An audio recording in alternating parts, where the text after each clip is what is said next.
Welcome to the intersection of technology, cybersecurity, and society. Welcome to ITSP Magazine. You're listening to a new The Hacker Factory podcast with hacker maker Phillip Wylie. You're about to discover what the role of a professional hacker entails, the different specializations it holds, and what it takes to learn and become one. Enjoy the conversation as Phillip and guests unveil the secrets of professional hacking, a mysterious, intriguing, and often misunderstood occupation. Knowledge is power, now more than ever. BugCrowd's award-winning platform combines actionable contextual intelligence with the skill and experience of the world's most elite hackers to help leading organizations identify and fix vulnerabilities, protect customers, and make the digitally connected world a safer place. Learn more at bugcrowd.com.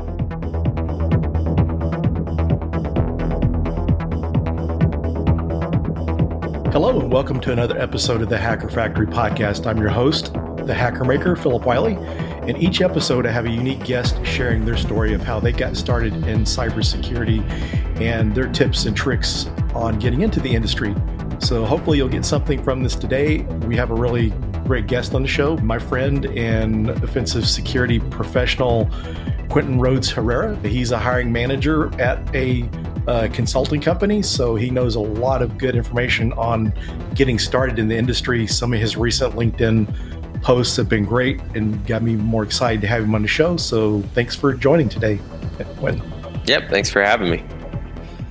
I appreciate you taking time out of your busy day. So I know you're very busy. We're running a pen test practice, and it's kind of cool to see your practice, the C2 that you guys came out with, and some of the other cool things you're doing there. Yeah, and we have a bunch of other things coming out. We have a good group of individuals.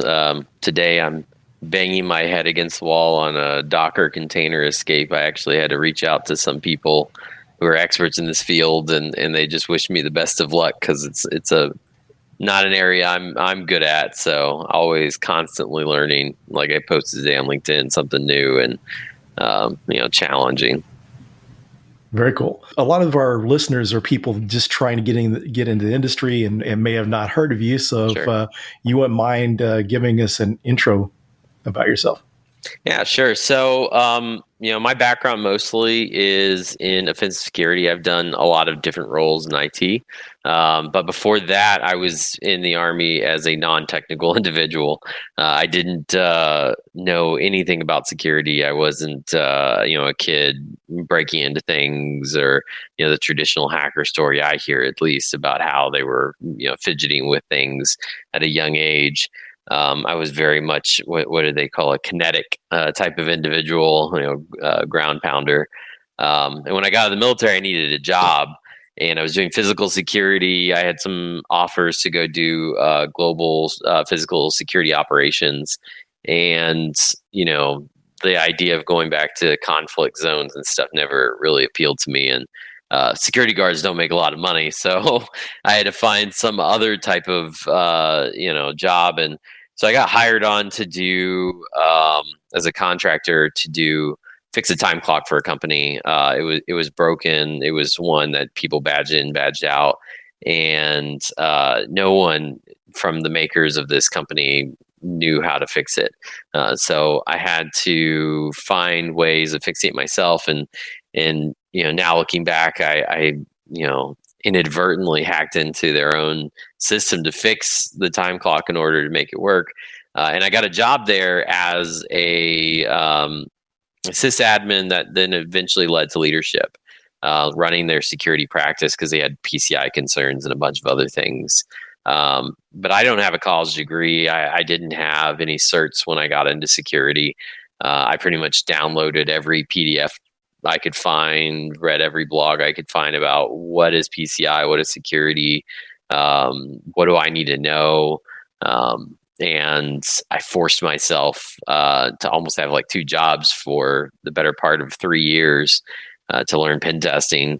When I got my OSCP early on, I would work 8-hour shift and then come home and work another 8 hours on the labs trying to understand what is this that I'm doing? What is this field?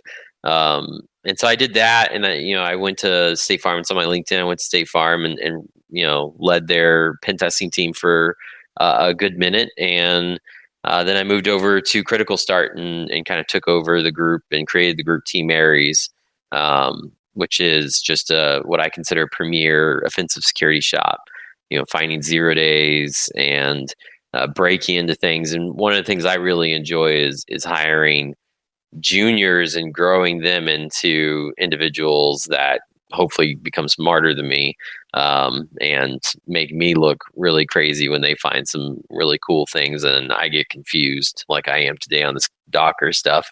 That's what I really enjoy now. And so right now my role is mostly just kind of overseeing our operations, but I still like to do pen tests and keep technical as much as possible. That's very cool. Very cool. I know a lot of people avoid management for the fear of getting out of the technical side of things. So it's cool that you get to do that. And so it's pretty amazing the team you've built there at Critical Start with Team Aries. I mean, it's pretty amazing. And then some of the folks that came from State Farm. I mean, years ago, I was really impressed with the talent there because, you see some other companies have some pen testers and not always internal pen testers are that skilled or knowledgeable, but I'm quite impressed with the people there and the people that come out of there. Yeah, we definitely got lucky at State Farm. I mean, some of the individuals that came out of there, they were sysadmins, no pen testing background, but they had that creative spirit and that drive to never lose and always want to discover more. And I find that makes the best pen tester. Those who are going to sit behind a computer for several hours. I know everyone needs a work-life balance and vacation and taking care of yourself, but some of the best pen testers I know, when they get stuck, I mean, they continually hit that wall, ask for help and Google everything they can until they get either a solution or they find that there is really no solution and they just need to move on with their life. But I mean, it's a very creative field, and I definitely look personally for that type of personality when I hire. Yeah, one of the things too, we kind of mentioned you didn't have a lot of certifications, didn't have any getting started. What would you recommend for someone starting out as far as certifications? How would you approach that? So, I mean, from a junior perspective, I no longer look at certifications. For juniors, I personally look at what have they done on their free time in order to learn this field. So I look back at what I did before OSCP and I look at, are they doing Hack the Box? Are they doing free things out there? Are they doing Vuln Labs? Can they explain to me some of the basic concepts of pen testing? Because expecting a junior to come in and pay $1,000 or more, I don't know what offensive security charges now for certs, is kind of unfair in my opinion. I feel like that's the equivalent of saying you need 5 years of experience for this entry-level position, because they may not have the money to do that. When you're in this position, I think the best certs to get are the ones that are hands-on, the ones that really prove out your capabilities, like OSCP or whatever they call it now. I think they've changed the name.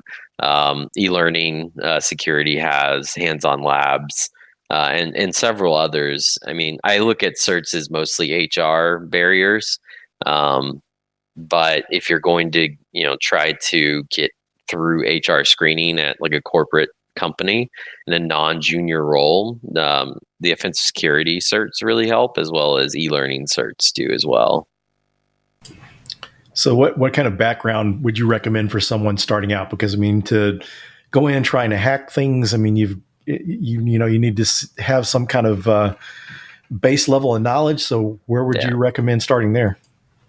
I mean, there's tons of resources out there. I mean, there's tons of blogs. I would say using anything that's free, right? Hack the Box, like I said, still has free stuff. They have lab write-ups so you can try it and then validate what you did. There's a lot of stuff on Udemy that's fairly cheap if you want to have to spend money and actually look at those. There's tons of books out there. Bug bounties are a great way of legally testing what you're learning as you're learning these things. There's actually a comment on my post today on LinkedIn about using bug bounties as part of your interview process, and I fully think you can. Right, you don't have to disclose the bounty that paid or the company, but explaining the thought process you went through in achieving that bounty, I think is the most critical aspect of getting hired on as a pen tester. And what I look for, and I know what others look for that I've mentored or I've been a mentee of, looking for that mindset of, do you just stop at this exploit, or do you understand this exploit thoroughly? If I ask you, do you know what cross-site scripting is? And you say, yes, I know exactly what it is. And then I turn around and ask you, well, what are the ways you can damage a company using cross-site scripting? I'm not looking for like one answer. I'm looking for the creative answers, right? I could do this, I can do that, and looking for that thought process. How are you going to work through that? And maybe ask me questions like, is there some other part of this I don't know about? So, use all the free resources as possible. There's a ton out there, and there's a ton of individuals like yourself who are, constantly providing, feedback and data to these individuals. And I just encourage them to continue and reach out to individuals like myself, yourself, or others for advice. Yeah, it's great advice. And you mentioning that, I think it's good to have multiple references, because if you just listen to one person, everyone thinks differently. So, just the same way a pen tester or red teamer has a diverse tool set, you kind of need diverse resources for mentoring and resources to learn, I believe. Absolutely.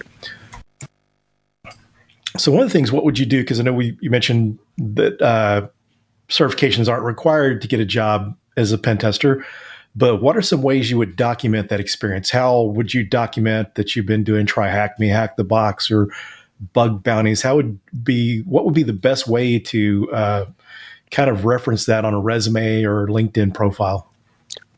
And most of the sites have, a track record of what you've done. Your user profile is done on those sites, and you could highlight those. If you wanted to prove that you've been doing it, some of them I think even provide like scoreboards and things of that nature. There's a good friend of mine. He calls them snitch points or CVEs, right? If you have 0 days or AK snitch points, those are good references as well. Like I said, most of the things I look at for juniors is their thought process. How are they going to walk through a pen test? And that's the hardest thing to get as a pen tester, is that mindset of walking through a pen test, because the check the box type of firms, they don't really have that mindset of I'm going to do this, and then I'm going to try to chain this with that, and I'm going to see if I can achieve these objectives. They just want to find a bunch of findings, put in a report, and send it on. So what I look for outside of resumes is really that mindset. So if you have to put a resume together to get past the HR blockers, because for us, the resumes go directly to us. We don't have an HR blocker, but I know there are some.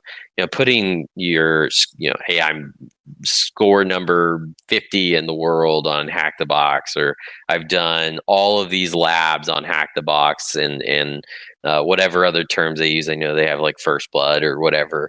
Putting that on there is a great way of showing, even if you haven't like taken a cert, maybe you've taken the class, put the class on there.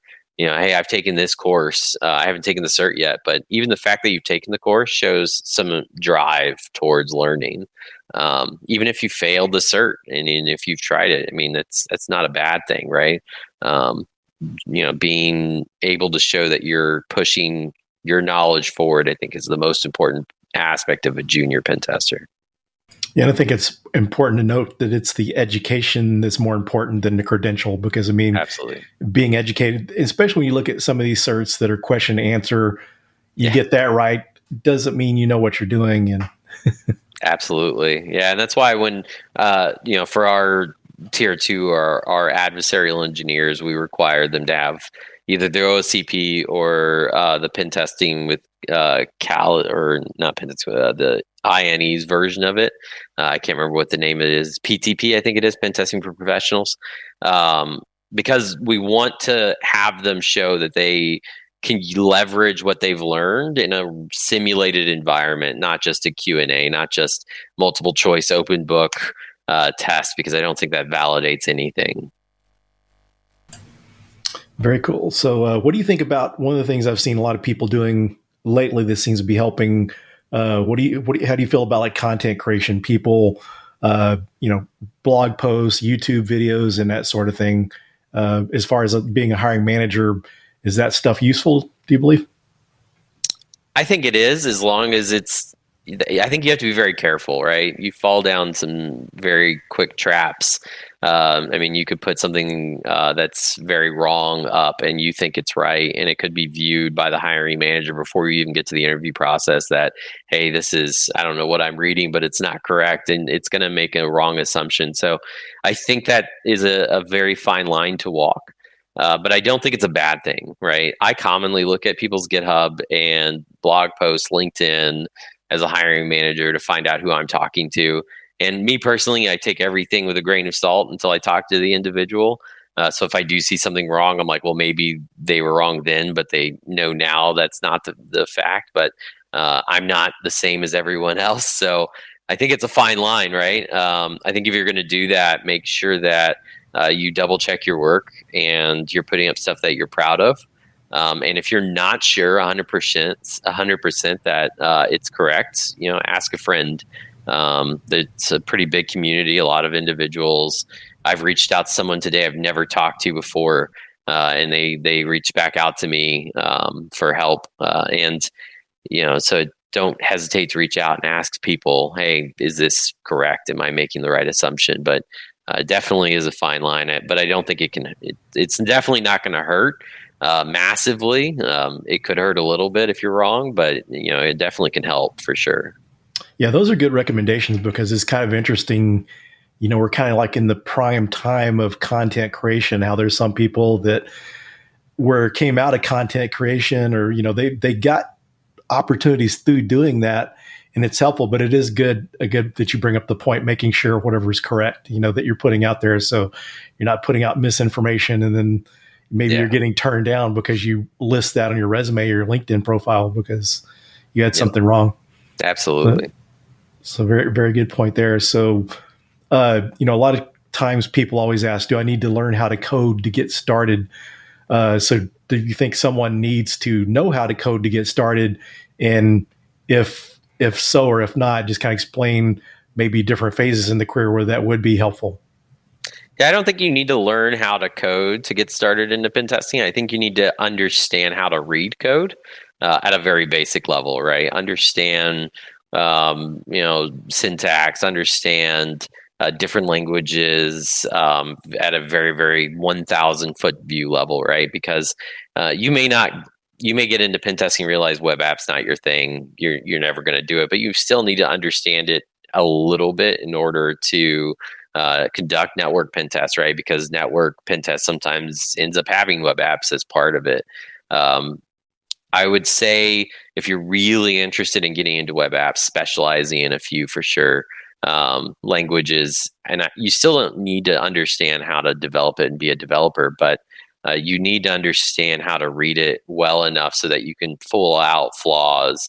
A great example of this for me personally is I used to do .NET development way back in my prior IT days, and on a pen test, I think now a year and a half ago or 2 years ago, the client had a .NET application, a vendor app that I asked for the source code for, and then I found I think like 18 0 days in that because it was a garbage application. But understanding .NET, I can follow that whole logic flow that they developed fairly quickly.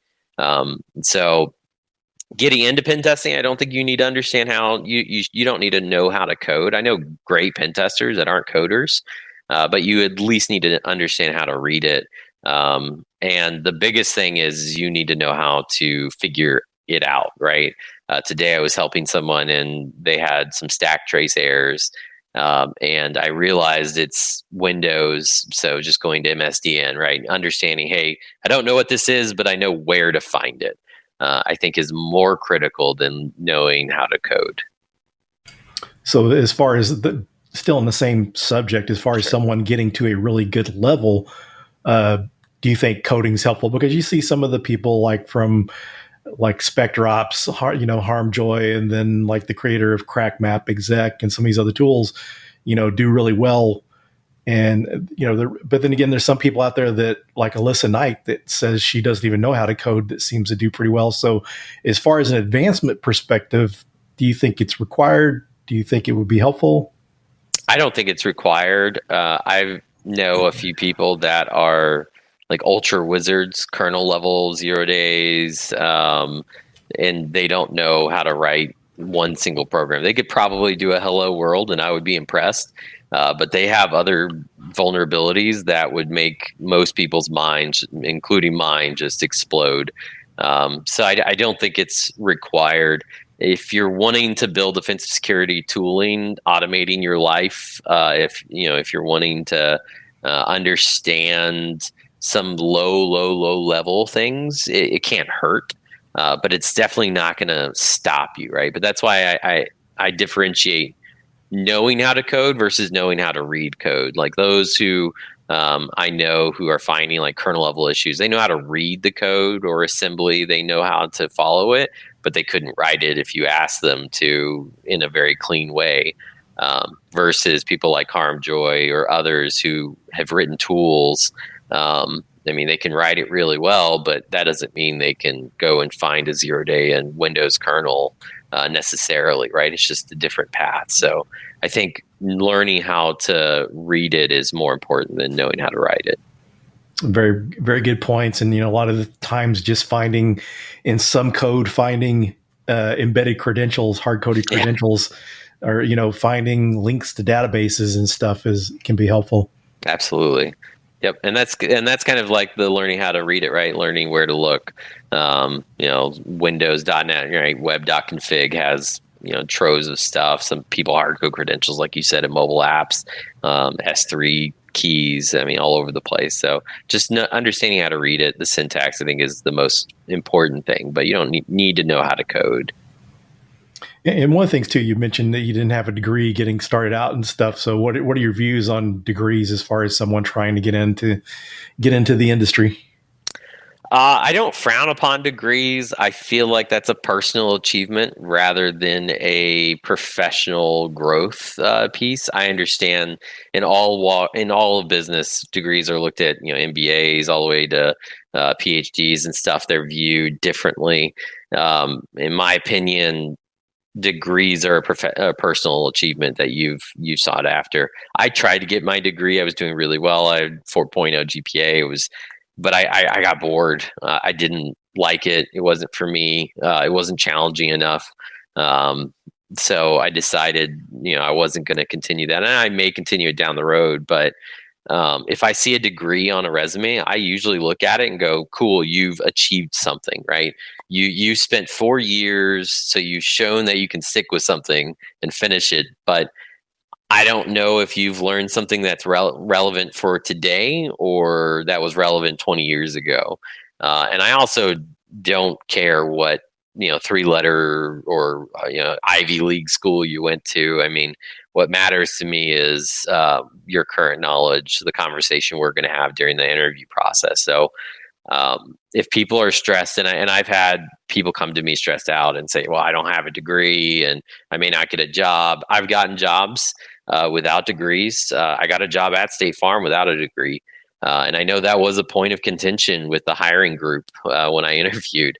The differentiator I had versus some other candidates is I came to the table already well versed in security because I looked up everything. I researched app security. I did everything I could to prepare myself for cybersecurity. And so when I went into that interview and they asked me questions, even the ones I didn't know the answer to, I knew how I would obtain the answer.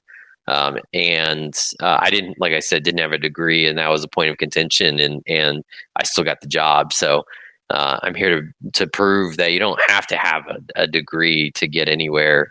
You just have to have the ambition and the drive. I will say I have to work harder. than some who have degrees. But that's fine. I like a challenge. I'm a pretty aggressive personality. I like to take everything on and see what happens. So I would say that's one thing to be mindful of. If you don't have a degree, you will have to probably outwork, or at least prove that you can outwork and outperform those who do. Or in your case, out-hack. Out-hack, yes, out-hack. Yeah. It's one of the cool things that's good to see, because I know like the Big Four a few years back quit requiring like a 4-year degree because, trying to get people in the industry. And then so many cases too, not to say that a degree is bad, because one of the things it does that I see value in is if you take someone that's not a self-starter, that lacks, that needs structure, that is helpful for them.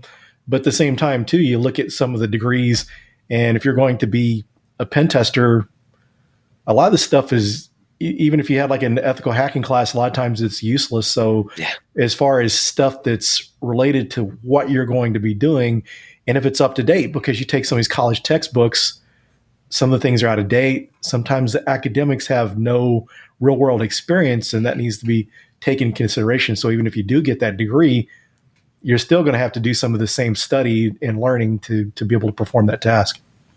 Absolutely. Yeah, 100%. And I would say on top of that, those Big Fours, I mean, when I left, when I was applying for other positions outside of State Farm, my lack of degree did not hurt me at all. I had job offers from quite a few different areas because of my experience at State Farm and my self-work of having the OSCP by then, and to refer back to snitch points, I had a few of those already, right? So I've proven my track record in the industry already. So that's the hardest part to get over, though, right? Is becoming having that track record, having that history of, hey, I've done this. This isn't new to me. And so getting over that hurdle initially for me was really hard, and I just had to, self-study. I had to, grind until I couldn't anymore, until I felt like, hey, I'm ready for this next level. And to be honest, I didn't even feel like I was ready for that job, but I went in full fledged and said, let's do it. And I got it. So, like I said, you will have to work harder, I think, and if you're trying to go for a corporate job without a degree, for sure. But it's definitely possible. Yeah, it's based on my experience. Really, the only thing I saw much difference in is some places, if you're wanting to be in management, some places want you to have a degree. But if you're someone that's technical, it shouldn't hold you back. In some cases, you don't necessarily have to have it in management. But yeah, it's interesting to see people with master's degrees that don't have much experience will have a harder time finding a job than someone that's got, some actual hands-on experience. Absolutely. So what are some tips that you would have for anyone that's trying to get started that maybe we hadn't mentioned? Anything that you can think of that people sometimes neglect, or, some just things that are really helpful for someone getting into the industry? I think the number one thing I see a lot of people who are trying to get in the industry, they kind of have a problem with, is they try to stack themselves up with everyone, and they need to realize and kind of do some soul searching, realize that there's not one greatest hacker in the world. I don't care what that one guy everyone hates says. I'm not going to say his name, but we all know who he is. Everyone has a different skill set. Everyone is at a certain point in their own career. So, not stacking yourself up against others and saying, well, I'm not ready to become a junior pen tester because I can't do X. I think that's the wrong way of viewing it, right? Always, just compare yourself to where you were last week, I think is the most important aspect that I've always learned. Have I grown from last week or last month? Did I learn more things? Am I ready to kind of move forward with my path? So I think that's number one. And number two is really be specific on who you follow on social media. I have seen so many individuals who are getting started fall into the pitfall of cybersecurity drama, and it just becomes too much, and they get burned out in social media. They feel like this is a crazy world to be in. So I always tell people, hey, just pick a few people to follow and that you really like their work, and just stick with that, right? I mean, start there and grow. Don't just go head first into following every cybersecurity person on Twitter or LinkedIn, because there is some craziness out there, and you have to be very specific on what you want to learn. And social meetups locally, if you're an extrovert, even if you're an introvert and you want to try to become more extroverted, I would say social media meetups in person are super important, right? Because you can learn a lot from people just by talking to them face to face. I mean, you may get opportunities that you wouldn't have gotten if it was just online. And friends. I mean, you make acquaintances, friends that will help you through life and help you through different opportunities. I can say without a shadow of a doubt, more so on the business side for me, but I would not be where I am today if I didn't take some of the opportunities and build some of the relationships I did over the past 5-6 years with Critical Start. I mean, those opportunities have taken me a very long way.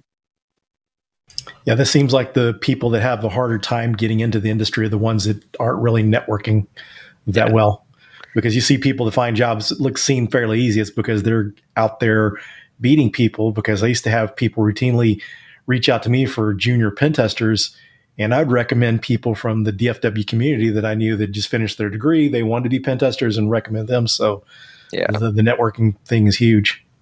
Absolutely. Yeah. Networking is well, I think with anything in business is highly important, right? That I'm not saying you have to go and hang out and get coffee with them every day, but touch base, reach out, ask questions. It can't hurt. I mean, the worst thing that happens is the person is just tired of hearing from you every day, and they're hopefully nice enough to say, okay, listen, maybe once a month we talk.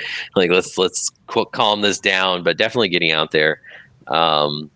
I'll also say for beginners, when you get into this sounds like a fancy, awesome job to get into, pen testing, red teaming.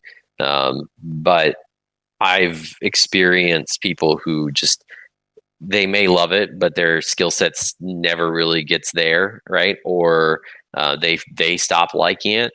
They need to understand that this is a hard job. I mean, it really is. Constantly learning report writing, which is everyone's nightmare. This is a very difficult job to do.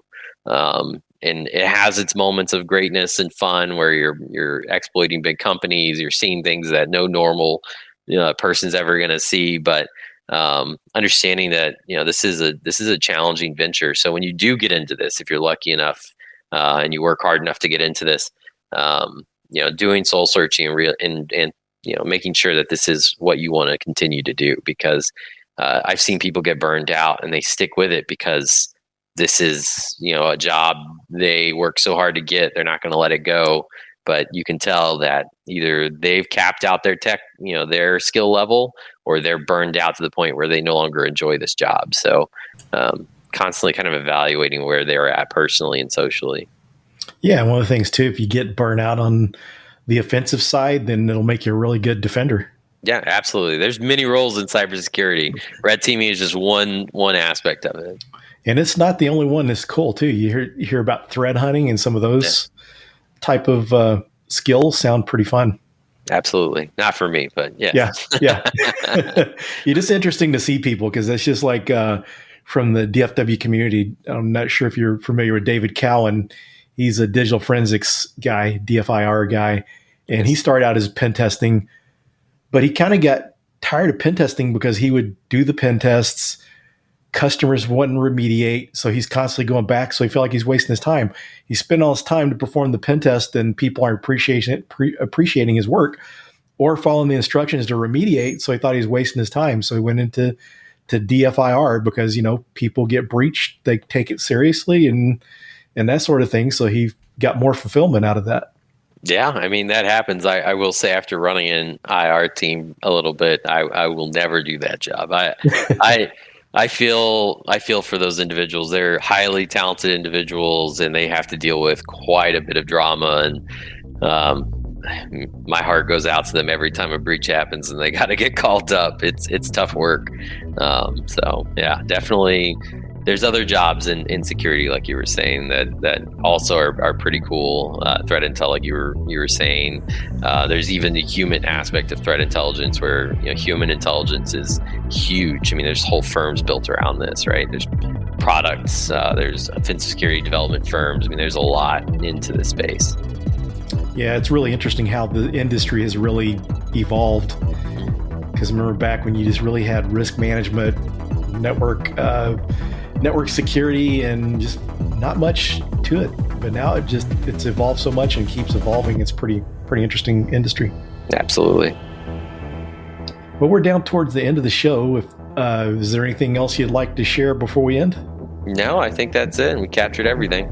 Yeah, really appreciate you taking time out of your busy schedule to join us, and we'll be sharing your social media contact information with folks if they want to follow you or reach out. All right, sounds good.